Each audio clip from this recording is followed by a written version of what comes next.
112절까지 말씀인데 우리 한 목소리를 같이 함께 또박또박 맞춰서 읽겠습니다. 자, 성경 다 펴셨죠? 자, 읽겠습니다. 성경 혹시 없어요? 없으면 옆 사람 같이 보시고, 선생님들, 우리 섬김이들, 우리 패밀리 식구들 중에나 학생 중에 성경책 있나 한번 빨리 살펴보세요. 다 있어요? 없으면 빨리 옆에 가서 같이 읽고, 아시겠죠? 챙겨서 함께 한 목소리 읽습니다. 시작. 주의 말씀은 내 발의 등이요 내 길의 빛이니이다. 주의 의로운 규례들을 지키기로 맹세하고 굳게 정하였나이다. 나의 불안이 매우 심하오니 여호와여 주의 말씀대로 나를 살아나게 하소서. 여호와여 구하오니 내 입이 드리는 자원제물을 받으시고 주의 공의를 내게 가르치소서. 나의 생명이 항상 위기에 있사오나 나는 주의 법을 잊지 아니하나이다. 악인들이 나를 해하려고 올무를 놓았사오나 나는 주의 법도들에서 떠나지 아니하였나이다. 주의 증거들로 내가 영원히 나의 기업을 삼았사오니 이는 내 마음의 즐거움이 됨이니이다. 내가 주의 율례들을 영원히 행하려고 내 마음을 기울여 나이다. 아멘. 오늘 말씀의 제목은요, 따라합시다. 마음을 기울여 내 안에 물을 켜라. 이걸 다 따라하고 있어요. 할렐루야. 앞줄부터 하니까 주가 쫙 도미노처럼 다 따라하네요.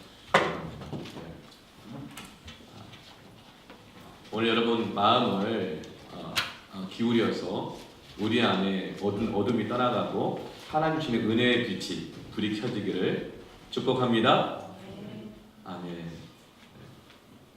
예배는 무엇이냐면 딱 켜는 스위치가 눌러지는 거예요. 여러분 스마트폰을 보려고 하더라도 스위치를 눌러야지 켜지죠. 근데 스위치를 눌러도 스마트폰이 켜지지 않을 때가 있어요. 어느 때죠? 배터리가 아니고 배터리가 방전됐을 때 그래요. 그럼 어떻게 될까요? 배터리를 충전해야 돼요. 그게 바로 마음을 기울이는 거예요. 충전해서 하나님 주신 은혜로 가득 채워서 다시 버튼을 딱 누르면 화를 켜집니다. 여러분 기도가 잘 돼요? 안 돼요? 왜 안 되냐면 방전돼서 그래요. 내 안에 비어있는 거예요. 할 힘이 없는 거예요. 그래서 아무리 기도의 스위치를 누르고 주여 주여 외쳐도 목만 아프지 기도가 안 나와요. 더 어두워져요. 근데 우리의 마음을 하나님께 기울이고 하나님의 말씀에 기울이잖아요. 그러면 충전이 됩니다. 그래서 그걸 뭐라고 말해요? 성령 충만이라고 얘기하잖아요. 은혜 받았다고 말하잖아요. 근데 우리가 예배를 드리는데 왜 우리 안에 충전이 안 되는지 아세요? 마음을 다른 데 기울이고 있어서 그래요. 마음을 다른 데. 그래서 예배 가운데 하나님의 말씀에 내 마음을 기울이고 귀를 기울이고 듣잖아요. 그럼 그때 정말 충전이 일어납니다. 그 스위치를 누르면 기도가 나오고 찬양이 나오고 우리 삶 속에 다시금 공부할 힘도 나오고 직장 갈 힘도 나오는 거예요. 오늘은 시편 119편의 14번째 알파벳 눈에 대해서 함께 8번 반복하고 있어요. 알파벳이 8번씩 반복된다고 그랬잖아요. 저 눈, 이 모양이 뭐냐면 물고기가 팍 하고 물을 거슬러 올라가고 튀어오르는 것을 저걸 형상화해서 눈이라고 하는 알파벳 단어를 만들었어요. 근데 저 뜻은 뭐냐면 생명이라는 뜻이 있어요. 물고기가 누워있으면 그거 뭐예요? 횟감이죠. 회치려면 어떻게 첫 번째 죽이잖아요. 물고기가 누워있으면 죽은 거예요. 근데 물고기가 탁 서가지고 물을 거슬러 올라가고 있고 파닥파닥 튀어오르고 있으면 게 살아있는 거잖아요. 그래서 저 눈의 뜻은 뭐냐면 생명이라고 하는 뜻입니다. 우리의 마음을 하나님께 기울이기 시작하잖아요. 예배 가운데 우리의 마음을 기울이기 시작하잖아요. 놀라운 역사가 일어나는데요. 살아납니다. 파닥파닥 살아난다니까요. 모든 생명이 있는 것은요, 그걸 끝나지 않아요. 생명이 없으면 어때요? 이어지지가 않아. 씨가 안 나와. 열매가 안 맺혀져요. 아무리 예쁘고 아름답게 만들어 놓은 조화는 생명이 없잖아요. 그것은 씨가 없어요. 열매가 없어요. 그것으로 끝이에요. 그래서 조화는요, 지겹거나 쓸모없으면 그건 끝이라고요. 계승이 안 돼요. 그래서 생명은 어때요? 자라나고 씨가 맺히고 열매가 맺혀져서 계속 계승이 돼요. 신앙생활, 기쁨, 그 내가 비전을 가지고 한 걸음 한 걸음 걸어가는 것, 내 삶의 발전이 있고 성장이 있고 성숙이 있는 것. 여러분 성경만 올라가는 게 중요한 게 아니에요. 직장인들 직장 생활하면서 발전되는 게 중요하죠. 발전이 안 되면요 기쁨이 없어요. 어떤 직장에서 일을 할 때 이것이 나를 발전시키고 성장하게 하고 그 다음으로 갈 길을 안내해주는 그 발전이 있는 게 너무나도 중요하거든요. 그런데 다윗이 그 놀라운 비결을 얘기해요. 그래서 이어진다는 거예요. 계승이 되고 그 생명이 번성하게 되는 거예요. 오늘 여러분 우리 청소년들, 우리 청년들 이 놀라운 이 눈이 아니고요 눈이에요. 이 눈의 이 비밀을 오늘 얻기를 축복합니다. 그런데 이 히브리어 알파벳은 알파벳마다 다 숫자 값이 있어요. 그러니까 저 눈이라고 하는 알파벳을 50이라고 하는 숫자로 썼어요. 아라비아 숫자로 숫자 개념이 없거든요. 대신에 알파벳이 숫자 개념을 대신했어요. 그래서 50이라는 숫자 값이에요. 성경에서 50 있죠, 50. 이 50은 어떻게 쓰여지느냐면 50은요 5자에다가 5 곱하기 10이 50이죠. 10이 5번 있는 거잖아요. 그래서 그것을 우리나라 말로 말하면 뭐라고 하냐면 오순이라고 해요. 오순. 그래서 오순절 많이 들어봤어요? 오순절 들어봤죠? 오순절은 뭐예요? 50일째 되었을 때 일어난 영적 사건 역사를 기념하는 것이 바로 오순절이에요. 성경에 구약의 첫 번째 오순절, 신약의 두 번째 오순절이 있는데 첫 번째 오순절은 뭐냐면 이스라엘 백성들이 애굽에서 종로로 타다가 모세를 통해 출애굽했어요. 그거 다 알죠? 모르는 사람 있나? 네, 다 알죠? 민정아 알지? 출애굽한 거 알지? 왜 그걸 저한테 물어보시는 거예요? 네. 효선아 알지? 그치? 안다고 대답을 해줘. 예언아 알지? 옆에 대답을 안 했기 때문에 눈치를 보고 있어요. 더 깊이 물어볼까봐 불안한가? 수연아 알지? 그치? 맞아. 네, 다 알아. 이 구약 10번째 오순절은 뭐냐면 이스라엘 백성이 출애굽하고 나서 광야에서 40일을 지나고 그 다음 시내산에 머물렀어요. 그리고 모세가 시내산에 올라가서 열흘 동안 머물면서 50일째가 되었을 때 뭘 받았어요? 율법을 받았어요. 십계명을 비롯한 하나님의 말씀을 받은 날이 첫 번째 오순절이에요. 광야 40일을 걷다가 시내산에 왔어. 근데 하나님께서 거기 멈추게 하셔. 그리고 모세한테 산 위로 올라와. 그런 다음에 열흘 동안 모세가 기도하고 있을 때에 하나님이 말씀을 주신 거예요. 그 말씀이 주어지는 이유가 뭘까요? 광야에서 먹을 것 없고 갈 길 모르고 어떻게 살아야 할지 모르는 상황 속에서 하나님의 말씀이 너희들의 생명이 이어지게 할 것이고 광야지만 너희들이 번성하게 할 것이다. 그 말씀을 주신 거예요. 이 율법책을 내 입에서 떠나지 말게 하며 주야로 그것을 묵상하여 그 안에 기록된 대로 다 지켜 행하라. 그럼 내 길이 평탄하게 될 것이며 내가 형통하리라. 여호수아서 1장 8절 말씀. 그래서 하나님께서 광야에서 첫 번째 오순절을 통해 말씀을 주셨습니다. 광야라 할지라도 이 말씀 붙들고 살아가면 죽지 않고 살 뿐만 아니라 번성하게 됨을 여러분은 믿습니까? 아멘.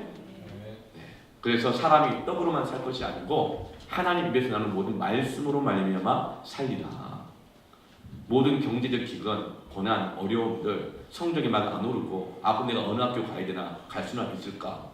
원하는 데 갈 수 있을까? 이런 생각. 내가 취직할 수 있을까? 이 직장을 계속 다녀도 내일에 대한 소망이 있을까? 없을까? 내가 자기 발전이 있나 없나? 어디까지 다녀야 되나? 이게 바로 광야거든요. 근데 그 상황 속에서 매일매일 급식도 먹고 매일매일 그냥 월급도 타 먹고 살아가지만 월급 받고 급식 먹지만 정말 내가 사는 것 같지 않고 생명력이 없고 번성할 가능성과 소망이 없을 때 하나님은 말씀을 주셔서 광야 속에서도 살아가게 하시고 번성하게 하신다고 약속해 주십니다. 우리가 지금 그걸 경험하고 있잖아요. 두 번째 오순절은 뭐죠? 예수님 십자가에 달려 죽고 난 다음에 많은 제자들이 다 도망가 버렸지만 예수님 부활하셔서 제자들 다 찾아가셔서 다 모으셨어요. 그리고 40일 동안 천국 복음 말씀을 가르쳐 주셨어요. 그리고 뭐라 그래요? 똑같아요. 떠나지 말고 내가 너희에게 가르쳐준 말씀 그대로 이루어질 그때까지 약속의 주를 보내줄 때까지 기다리고 있어라. 그래서 그들이 40일 동안 말씀을 배웠고 이번에 열흘 동안에는 모세는 기도하면서 말씀을 받았고 이 열흘 동안 마가다락방에 모여서 120명의 성도들이 그 말씀 붙들고 암송하고 묵상하고 기도하고 나누면서 기다렸더니 성령이 임하셨습니다. 성령. 그래서 오순절이 성령 받는 날입니다. 오순절은 말씀을 받는 날이고 성령을 받는 날이에요. 왜요? 그러면 살아나니까. 생명이 일어나고 번성하게 되어지고 회복이 일어나게 되는 것입니다. 여러분, 우리가 광야와 같은 곳을 지나갈 때에 우리의 마음을 하나님께 기울이십시오. 그러면요, 여러분 지금 귀를 다 기울이고 있죠? 네, 귀를 기울이고 있죠. 하나님 말씀을 기울이면 그 말씀이 여러분 안에 들어가면 충전이 일어납니다. 생명이 일어난다니까요. 여러분, 이 말씀이 하나님께 마음을 기울이는 것이 여러분의 학업과 여러분의 직장생활과 미래와 결혼과 여러분 건강과 마음의 상태와 무관한 것 같아요? 무관하기 때문에 그런 거예요. 연결이 안 돼 있을 때. 그걸 정말 내 마음을 완전히 기울여서 하나님을 예배하고 주님의 말씀이 내 안에 들어오고 내가 받아들이잖아요. 그럼 놀라운 역사가 일어납니다. 하나님의 말씀은 살아있고 활력이 있거든요. 하나님은 말씀하신 바를 실행하시고 행하시는 하나님이시거든요. 지금 다윗이 광야에서 이걸 겪고 있는 거예요. 다윗은 지금 인생의 가장 비참한 시기를 겪고 있습니다. 열심히 일했어요. 사울왕 옆에서 열심히 음악도 틀어주고 비유도 맞춰주고 전쟁마다 나가서 목숨 걸고 싸우고 충성했어요. 근데 그러다 보니까 사람들이 다윗의 인기가 막 올라가잖아요. 다윗은 천천히고 사울은 천천히고 다윗은 만만이다. 그러면서 다윗이 더 대단하다 막 이러니까 사울이 시기와 질투심이 일어나가지고 다윗을 죽이려고 해요. 다윗은 충성했는데 자기가 잘못한 게 아닌데 그래서 결국 광야로 도망쳤어요. 세상으로도 단절돼요. 앞으로의 소망과 꿈이 없어요. 생명의 유혹을 받아요. 사울이 군인들을 보내가지고 막 잡아 죽이려고 그래요. 계속 도망치는 거예요.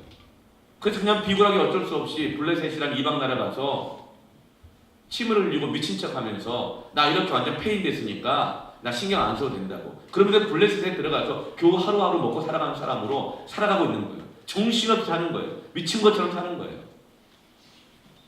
그 광야 속에서 가장 그 비참한 시기에 지금 다윗은 그 마음을 어디에 기울이고 있는가? 112절 말씀을 보면 내가 주의 율례들을 영원히 행하려고 내 마음을 기울였네. 하나님의 율례, 말씀에 지금 다윗은 마음을 기울이고 있는 것입니다. 여러분 힘들고 어려울 때 하나님의 말씀에 마음을 기울여 보셨어요? 어디에 우리 마음을 기울이잖아. 마음 힘들 때 뭔가 내 마음을 쏟아붓잖아요. 그때 여러분 하나님의 말씀에 여러분 마음을 기울여 보세요. 사울은 참 잔인한 자리라 그래요. 어렵고 힘든 자리라. 또 사울은 누구나가 다 나이에 상관없이 건강에 상관없이 전부 다 영적, 육적 사춘기와 갱년기를 지내는 게 사울이에요.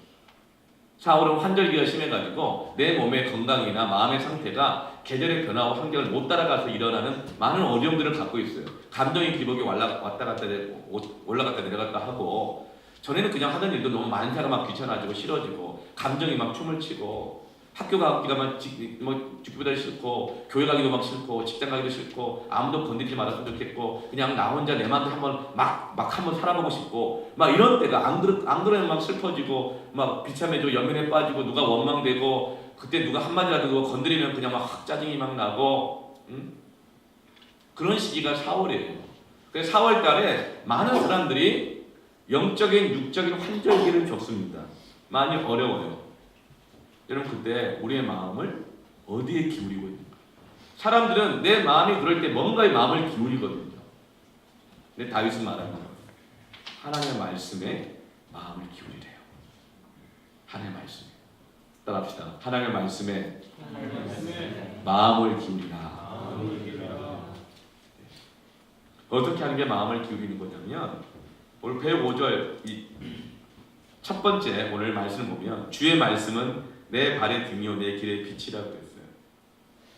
이것이 한글 성경은 주의 말씀이 처음 시작인데 원래 히브리어 성경에는 등이 시작이에요. 등은 내 발에 있는 주님의 말씀이십니다. 이거예요. 등은. 근데 이 등이라는 단어가 네르입니다. 네르.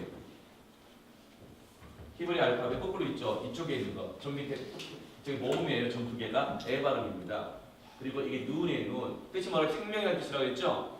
그다음 옆에 있는 부드럽게 꺾인 기역자 같은 게 저게 뭐냐면 R 발음. R 발음. 그래서 저걸 읽을 때 네르라고 해요. 네르. 네르의 뜻이 뭐라고 해요? 등이라는 뜻이에요. 등. 등불. 등이라는 뜻이에요. 근데 저 네르라는 단어를 하나님 만들어 주실 때 어떻게 만들게 하셨죠? 생명과 사람이 만나는 거야. 생명이 사람 안에 들어간다. 생명의 말씀이 사람 안에 들어가면 등에 불이 켜진다. 그러니까 사람은 우리 안에는 온갖 좋은 거 다 넣어도 하나님의 말씀이 하나님이 우리 안에 들어와 있지 않으면 어둡다는 거예요. 빛이 안 나온다는 거예요. 좋은 것 때문에 더 어두워진다는 거예요. 그런데 여러분, 우리가 뭔가 계속 담아야 되잖아요. 학교 가서 공부해야 되잖아요. 시간을 막 담아야 되고 수업 내용을 담아야 되고 영어 단어 담아야 되고 회사 가면 프로젝트 담아야 되고 오늘 해야 될 일 담아야 되고 이 사람 저 사람 하는 말들 귀담아 다 잘 담아야 되고 담아야 되는데요. 이렇게 계속 담아내기만 하면 어때요? 어두워져. 무거워져. 근데 그때 뭘 넣어야 된다고요? 생명이신 말씀을 넣으면 그걸 통해서 빛이 나오게 됩니다. 이게 밝아지는 비결이에요. 우리는 영적인 환절기를 지날 때에 하나님의 말씀에 마음을 기울여야 되는 이유가 바로 여기 있는 거예요. 잠언 13장 9절 말씀에 의인의 빛은 환하게 빛나고 악인의 등불은 꺼지느니라. 여기서 악인이라고 하는 말은 게으르다는 뜻이기도 하고요. 순종하지 않는다는 뜻이기도 해요. 그리고 어리석지 않은 뜻이기도 해요. 성경에서 같은 뜻으로 사용해요. 그러니까 어리석은 사람은 등불이 꺼진다. 게으른 사람은 등불이 꺼진다. 악한 사람은 등불이 꺼진다 이 얘기예요. 이 마태복음에 신랑을 맞이하는 10처녀가 있는데요. 다 등을 켜고 신랑을 맞이하도록 되어 있어요. 신랑이 와야 혼인잔치에 들어갈 수 있고 혼인잔치가 시작되거든요. 그런데 슬기로운 지혜로운 5처녀들은 기름을 다 준비했어요. 그런데 어리석은 처녀들은 등 안에 있는 기름만 놔둬가지고 딱 그때만 불을 켤 수 있었어요. 준비를 하지 않은 거죠. 근데 예수님이 신랑이 더디 오니까 다 피곤해가 다 졸고 자요. 다 피곤하면 졸고 잘 수 있잖아요. 근데 신랑이 왔어요. 그런데 지혜로운 처녀들은 기름을 더 준비했기 때문에 불을 켜고 신랑과 함께 혼인잔치에 들어갔지만 어리석은 처녀는 늘 그때만 살았거든. 그때만 살았거든. 내 생각 계획 요만큼만 있으면 돼. 없으면 그다음 아예 몰라 이러면서. 그래서 이 5처녀들은 신랑을 만나지 못하고 혼인잔치에 들어가지도 못했던 거예요. 차이점이 뭐예요? 피곤하면 다 졸고 다 잘 수 있어요. 그래서 주님이 오셨을 때 불을 켜야 되는데 마음을 말씀에 기울이고 하나님의 말씀을 내 마음 안에 채워놓지 않으면 불이 안 켜지는 거예요. 내 안에 너무나 다른 것이 많이 들어와 있어서 주님이 오셨음에도 불구하고 반응할 수가 없는 거예요. 예배 시간조차도 반응이 안 돼요. 우리 예배 시간이 막 더 어두워져. 예배 시간이 더 힘들어지고. 왜요? 내 마음을 하나님께 기울이지 않는데. 근데 여러분 이 시간 하나님께 마음을 기울이고 계십니까? 기울이세요? 말씀을 지금 잘 듣고 있잖아요. 지금 기울이고 있는 거예요.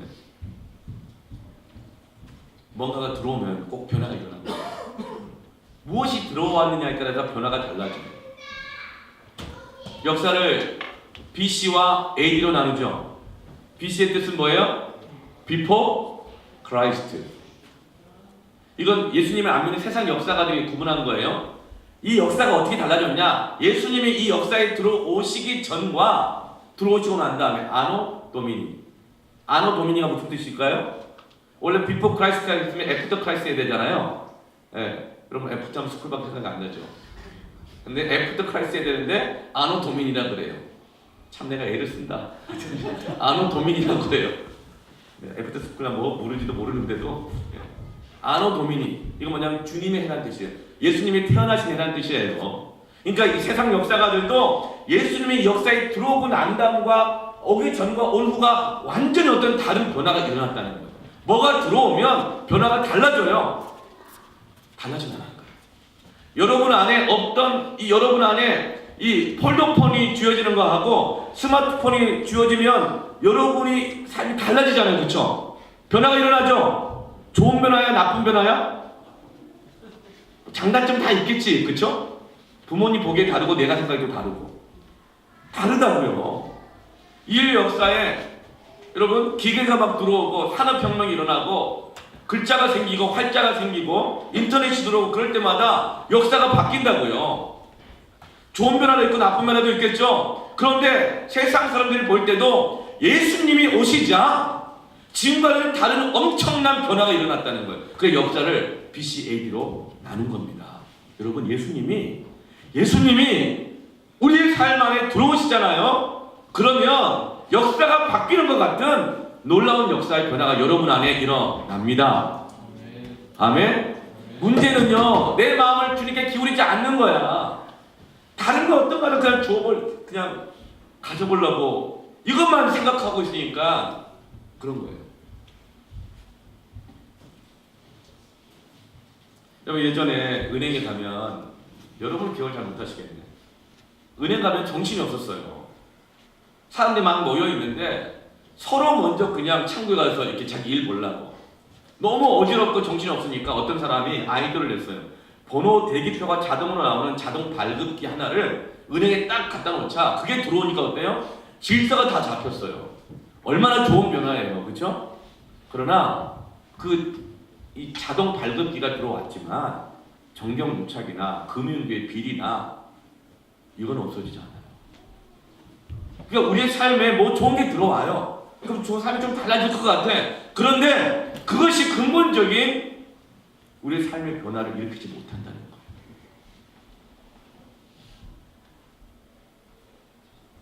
그런데 여러분 하나님의 말씀이 우리 안에 들어오면요, 내 삶에 내가 일으키고자 하는 변화가 아닌 하나님의 새로운 질서가 생기기 시작합니다.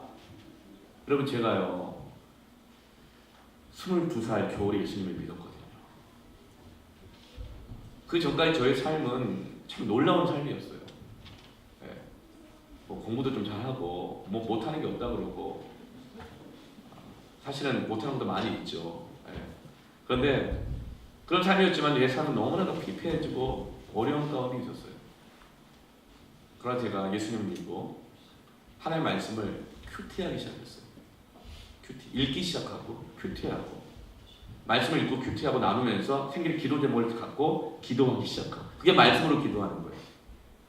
그러자 여러분 내 삶에 놀라운 변화가 일어났습니다. 옛날에는요 얘들아 눈을 떠. 옛날에는 저는 머리가 길어야만 멋있다고 생각했어요. 근데 그게 더럽다는 걸 알게 됐어요.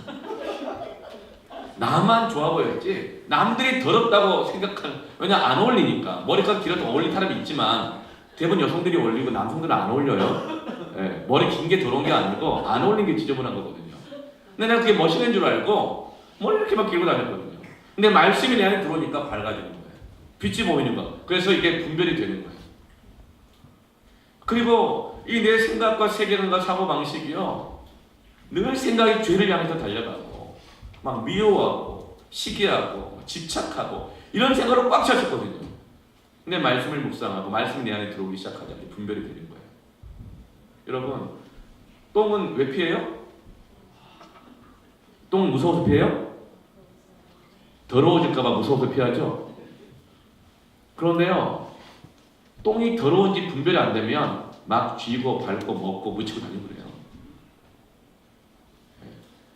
여러분 우리 마음이 어둡잖아요. 그래서 그것이 똥인지 된장인지 모르고 먹고 마시고 바르고 다니는 거예요. 그럼 하나님의 말씀이 우리 안에 들어오면요 내 생각의 변화가 일어나면서 버려요. 그래서 죄가 싫어지는 거예요. 그때서야 미워지는 거예요. 위험하지 않은 거예요. 여러분 스마트폰 보는 게 죄가 아니잖아요. 요즘은 뭐 애나 어리나 다 스마트폰만 쳐다보고 다니고 눈에 구멍 뚫리지도 모르고 꼭 그게 죄는 아니잖아요. 그렇죠? 좋은 거 나쁜 거 가려서 보면 되니까. 그런데 우리가 하나님께 마음을 기울이지 않고 유튜브만 묵상하고 스마트폰만 묵상하고 새 좋은 것들만 계속 묵상하잖아요. 그러면 점점 그것 때문에 어두워진다고요. 그래서 죄에 대한 감각이 없어져요. 분별력이 없어져요. 그래서 제가 지난주에 설교했잖아요. 스마트폰 있잖아요. 5개월 동안인가 6개월 동안인가 밝기로 해가지고 어두운 곳에서 뭐 평소에도 그렇게 이렇게 봤더니 망막에 구멍이 500개 뚫렸대요. 근데 그 회복이 안 돼요. 시력이 나빠져요. 그런 사람들은요 거의 30대 40대 초반에도 백내장 녹내장 와요. 눈꺼풀을 뜯어내야 돼요. 그런 무서운 일이 있다고요. 지금 여러분 이렇게 어른들은요 닳고 닳아서 괜찮아. 그래도 괜찮아요. 어차피 백내장 녹내장 올 때가 다 되고 막 그럴 땐 또 벗겨내고 또 붙이고 이렇게 살면 되는데요. 여러분들 청년들 청소년들 야 정말 카페마다 가가지고 같이 마주 앉아있으면 또 그렇고 어딜 가든지 그냥 스마트폰만 보고 있더라고요. 눈에 구멍 뚫린 줄 모르고. 왜 그래요? 거기에 마음이 다 기울여 있어서 그래요. 위험한 걸 모르는 거예요. 여러분 그런데 하나님의 말씀이 내 안에 들어오니까요. 똥과 된장이 구분되는 거예요. 죄가 무서운 걸 알게 되고요. 죄가 더러운 걸 알게 되고 그걸 안 만지는 거예요. 근데 하나님의 말씀이 내 안에 들어오지 않으면요 분별을 못해요. 아무나 보고 막 좋아하고 막 그래요. 이 시대에 막 불륜이나 뭐다 뭐 버닝썬 사건이 남의 일 같죠? 남의 일 같죠? 어떻게 그런 괴물들을 누가 키운 거예요? 어떻게 키운 거예요? 다 이 시대의 꿈 아니에요? 다 아이돌들 아니에요? 막 기획사 막 들어가고 노래하고 돈 많이 벌고 하고 싶으면 막 살고 남의 얘기가 아니라고요. 정치인들 보세요. 어른들 보세요. 왜 그럴까요? 우리의 마음을 하나님께 기울이지 않을 때 어두워지는 거예요. 분별을 못하는 거예요. 만약 이 말씀이 만약에 공무원 안에 들어가잖아요. 그러면 그 공무원이 그 관공서를 밝게 변화시키는 사람이 됩니다. 여러분 지금 직장에서 무슨 일들을 하고 있어요? 어떤 프로젝트를 하고 있어요? 어떤 직급이 있어요? 과장 안에, 대리 안에, 학원 선생님, 강사 안에, 선생님들 안에 말씀이 계속 들어가 있잖아요. 그 분들에 대해 빛이 나와요. 빛이 나와요. 그러면서 하나님의 일이 시작되게 되는 겁니다. 여러분 저는 이런 역사가 있기를 축원합니다. 아멘. 네. 영국은요. 영국이 앵글로 섹슨족인 건 아시죠? 네, 발음 주의하세요. 앵글로 섹슨족이에요. 섹슨족인데 원래는 어디 살았었죠? 스칸디나비아 반도에서 살고 있었던 야만족들이었어요. 바바리안들이었다고요. 거기서 발가벗고 살고 있었어요. 그들은. 그리고 이 사람의 머리를 잘라가지고요 궁차고 다녔어요. 그게 EPL의 시초예요. 다른 게 아니야.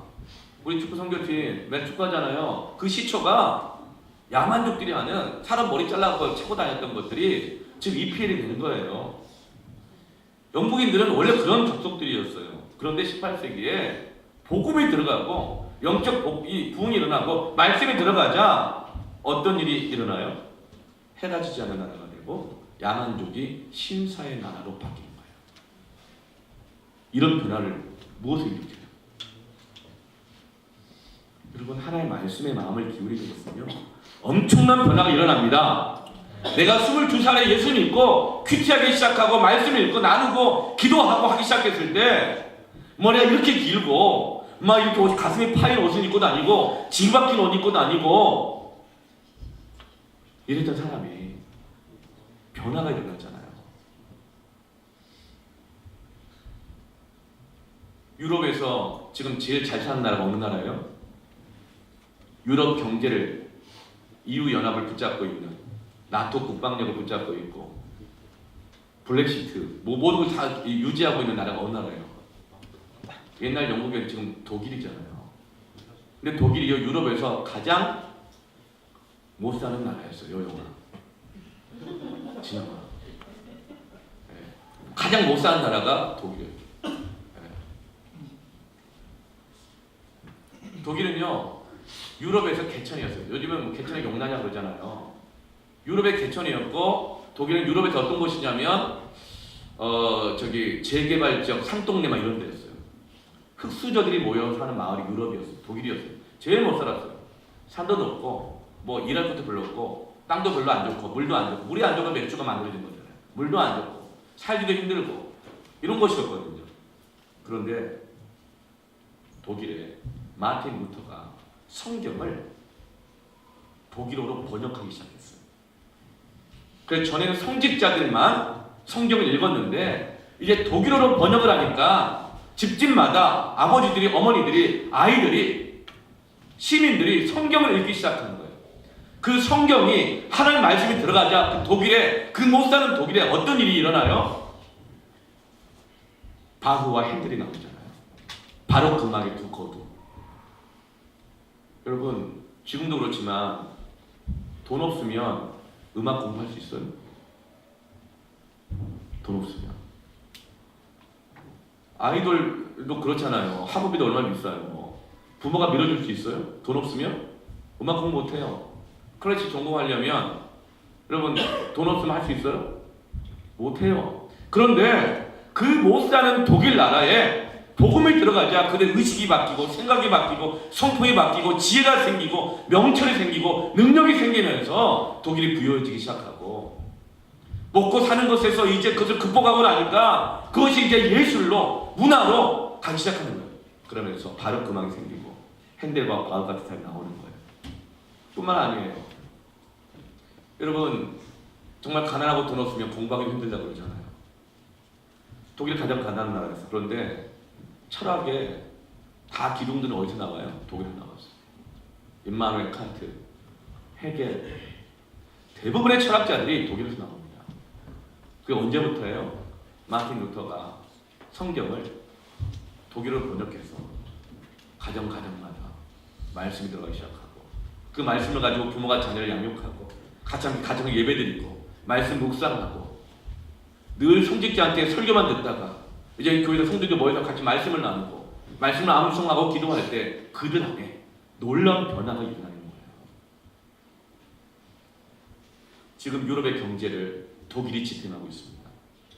여러분 말씀에 마음을 기울이십시오. 열심히 공부하는 것 중요하고 직장 열심히 하는 것 중요하지만 그 더 중요한 것은 말씀을 기울이면서 공부하고 말씀에 마음을 기울이면서 일하는 거예요. 그게 다니엘의 역사잖아요. 요셉의 역사잖아요. 제가 우리들 그래요. 여기 뭐 여러분 다 제 아들 같고 다 제 딸 같고 우리 애들도 다 똑같아요. 그런데 제가 그런 얘기해요. 교회 열심히 봉사하더라고요. 학교 열심히 다니고 그래요. 공부도 열심히 해요. 학원도 막 잘 다니고 예배도 잘 나오고 가정예배도 잘 드리고 그래요. 근데 제가 늘 점검하는 게 뭔지 아세요? 큐티에 있나요? 네 말씀이 있냐 이거예요. 듣는 말씀만이 아니라 네가 묵상하고 듣는 말씀이 있냐. 그거 제가 콕 찔러요. 요한복음 15장 7절. 그럼 너무 제 자녀들을 불쌍히 여기지 마세요. 불쌍히 여기는 여러분이 더 불쌍할 수 있어요. 그걸 점검해주는 부모가 되면 얼마나 큰 축복이에요. 그걸 점검해주는 성김이가 성김이는 막 그거 점검해주죠. 그죠? 막 성김이가 맨날 만나도 큐티에 있냐? 말씀 암송하고 있냐? 너 왜 예배 안 나오냐? 예배 시간이 왜 좋으냐? 너 지금 뭐 보고 있는 거냐? 그러면 너 그런 성김이 만나고 불쌍하다 그래요? 걔가 더 불쌍해요. 그런 사람이 없는 게 불쌍한 거예요. 그런 부모님이 없는 게 안타까운 거라고요. 시작을 했어요. 너 그렇게 아무리 교회 열심히 다니고 예배 잘 드린다 하더라도 큐티 안 하면 돈이 얼마든지 일하지 마. 그랬어요. 그 봉사도 하지 마. 네가 마음을 하나님께 기울이고 말씀에 마음을 기울이지 않는데 그 어두워져 뭘 하겠냐. 막 회개한다 그러고 열심히 한다 그러고 막 다음부터 한다 그러고 막 그래. 그러냐. 그냥 네 마음을 알겠다. 지금 큐티 갖고 와라. 지금 하자. 또 다 순종해요. 예배드릴 때 찬양하는 거 입을 안 열고 말씀을 기도할 때 뭐 기도 안 한다고 버티고 막 그러잖아요. 그래 뭐 그러냐. 하지만 또 하게 하고.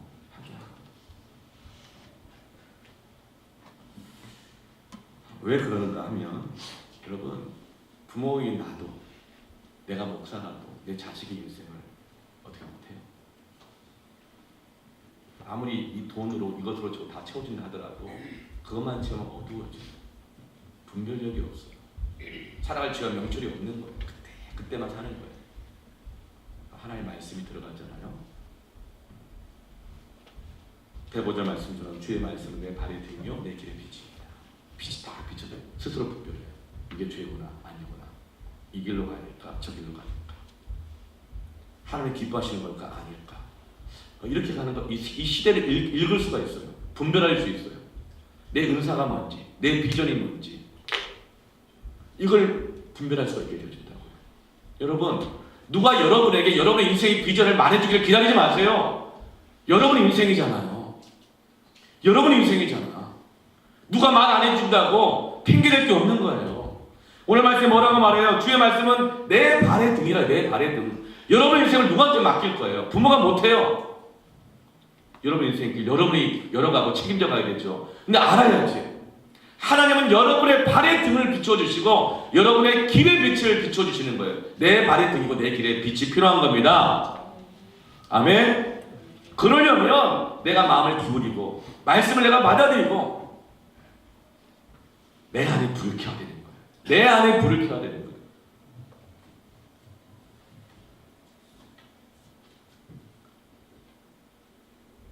제가 운전을 하는데 한 6개월쯤 됐을 때 저녁에 운전을 하다가 깜깜하니까 얼마나 긴장돼요. 6개월밖에 안 돼서 조심조심 가고 있는데 차 뒤만 빵빵거려. 더 불안해서 천천히 가는데 또 어떤 차가 빵빵하면서 또 차가 헤드라이트를 켰다 이렇게 하면서 경고를 주면서 무서워가지고 갓길로 대고 빨리 지나가라고 비켜줬더니 그 차가 같이 멈춰가지고 내 앞에 딱 서는 거예요. 창문을 딱 해도 얼마나 무서운지 안만 봤어요. 모른 척 그렇게. 그랬더니 그 사람이 소리 지르더라고요. 야, 이 양반아!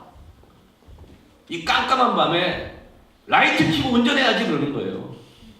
그러니까 저는 깜깜한 밤인데 불도 안 켜고 운전했던 거예요. 왜? 다른 차들이 불 켜고 다니니까. 가로등 불 켜 있으니까 남의 등불을 의지하고 가고 있었던 거예요. 나는 괜찮을 수 있어요. 근데 다른 사람들이 내가 불 끄는 거 아니까 사고 난다고 막 소리 지르더라고요. 그럼 우리가 남의 등불을 의지하고 갈 수 없어요. 부모 신앙? 아니요. 누가 날 위해 기도해 준다고요? 아니요. 여러분의 인생의 길에 빛이 필요한 거라. 아까 찬양했잖아요. 주의 옷자락 만지며 12년이 혈류병 걸린 여인이 예수님 옷자락 붙잡고 병 나은 거잖아요. 주의 발 붙잡고 입 맞췄잖아요. 예배하고 경배했잖아요.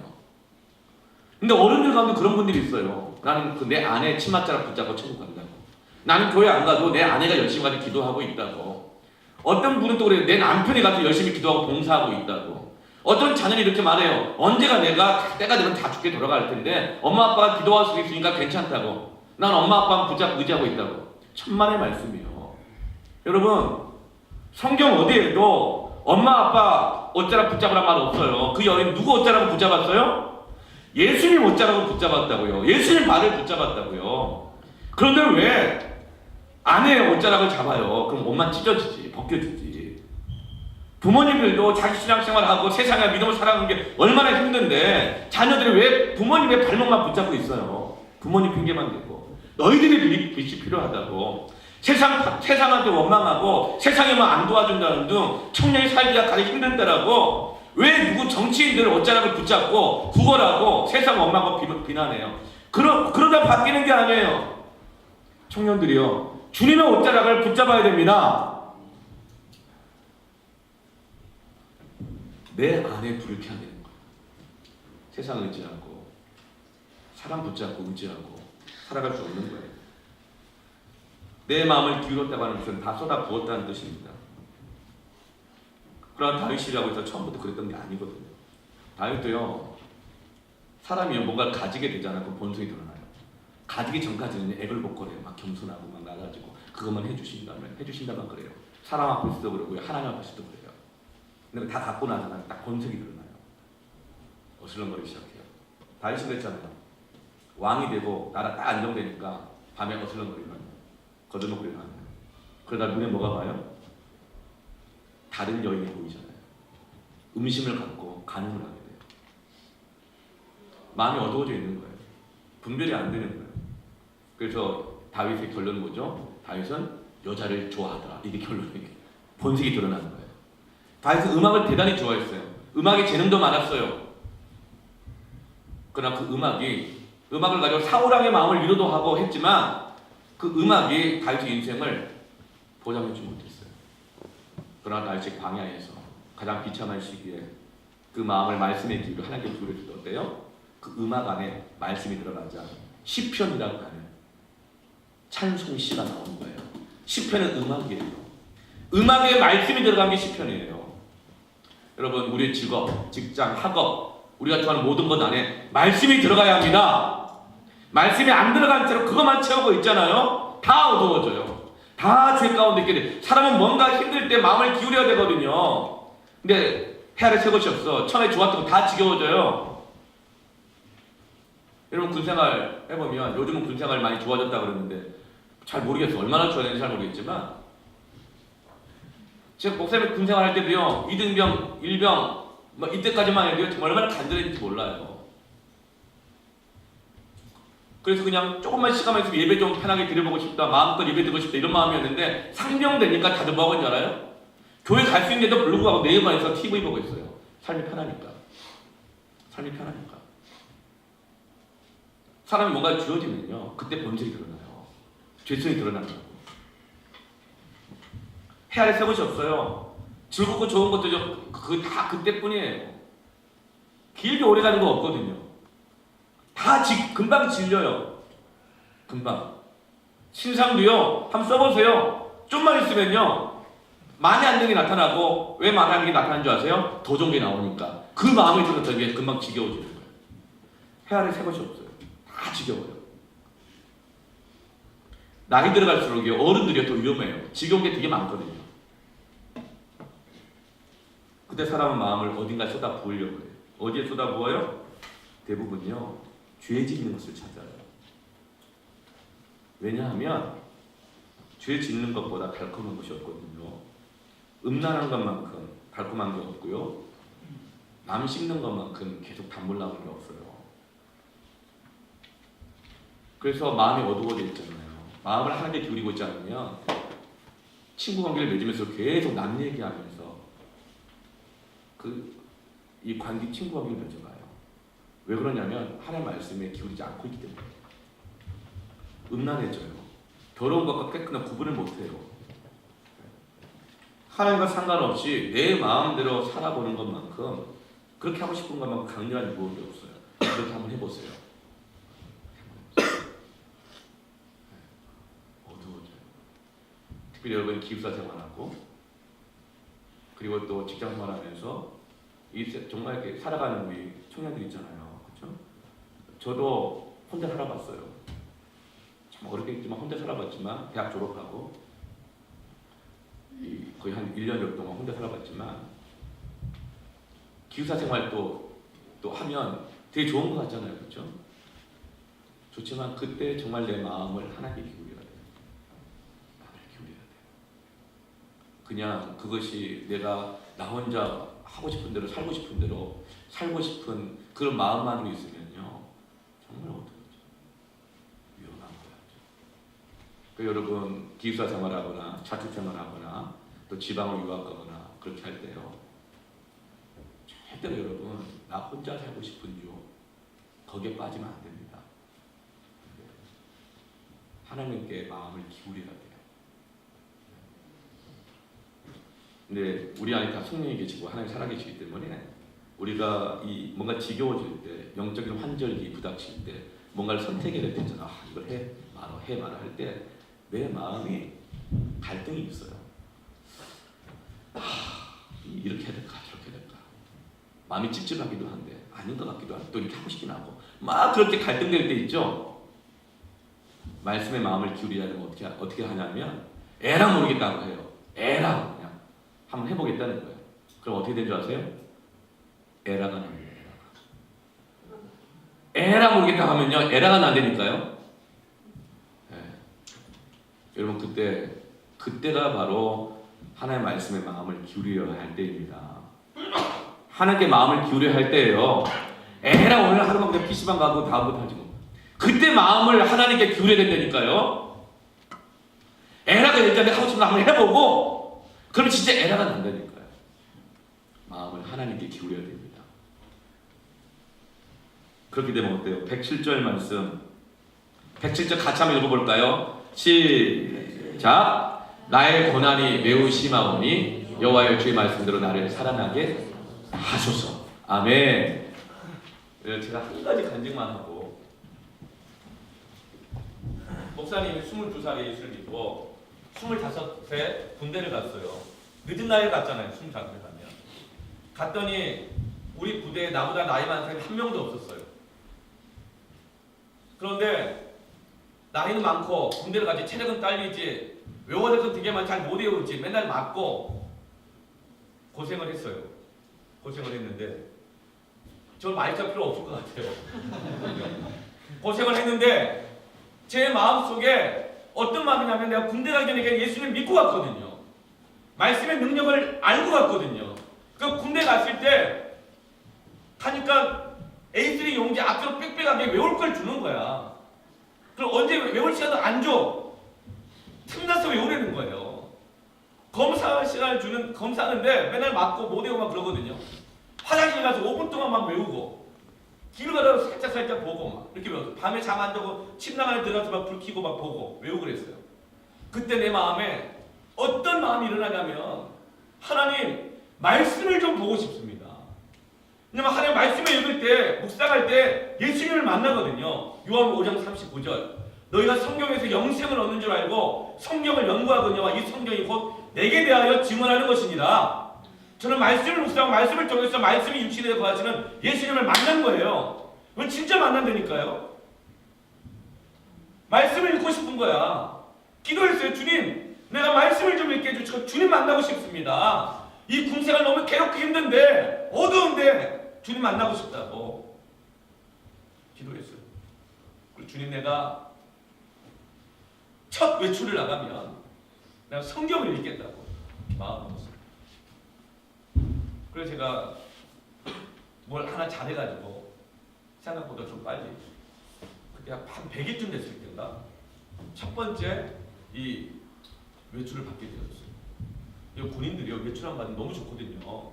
아침부터 막 꽃단장해요. 옷에다 막 각을 잡고 모자 막 이렇게 하고 막 구두 막 광내에서 닦고 막 그래요.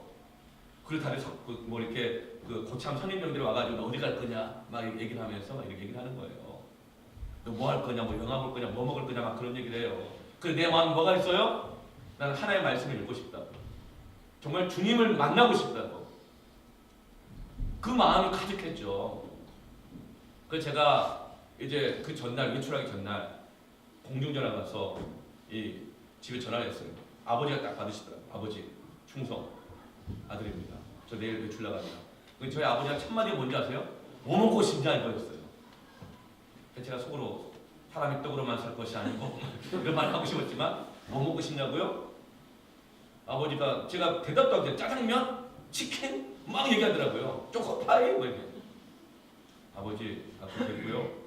제가 내일 9시에 이렇게 정리에 마치고 신고하고 유병소에 나가는데요. 그때 가지고 오실 것이 있습니다. 아, 뭐 갖고 갈까? 제 방에 가시면 이 신구약 성경이 있습니다.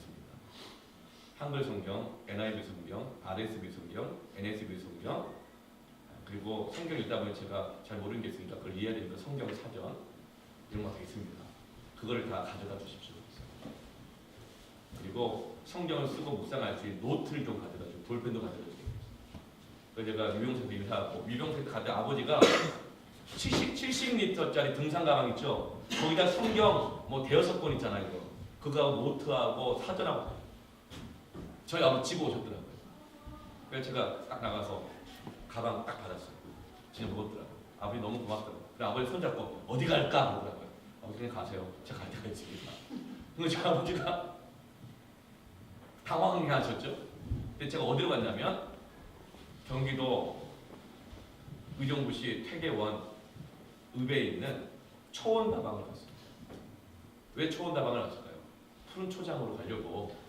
아무리 생각해도 이 성경을 마음 놓고 읽을 수 있는 데는 요즘 같은 스타벅스도 없어요. 그때는 30년 가까이 전이니까 초원다방 가보면 커피 한 잔 시켜놓고 야, 그럼 딱 스타벅스 분위기네. 성경 볼 수 있겠다.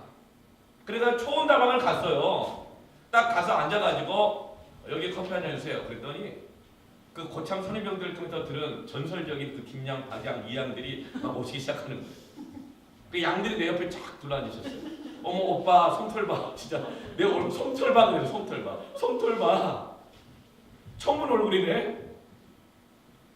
오늘 며칠 남았어? 막 그러는 거예요. 막 가까이 와가지고.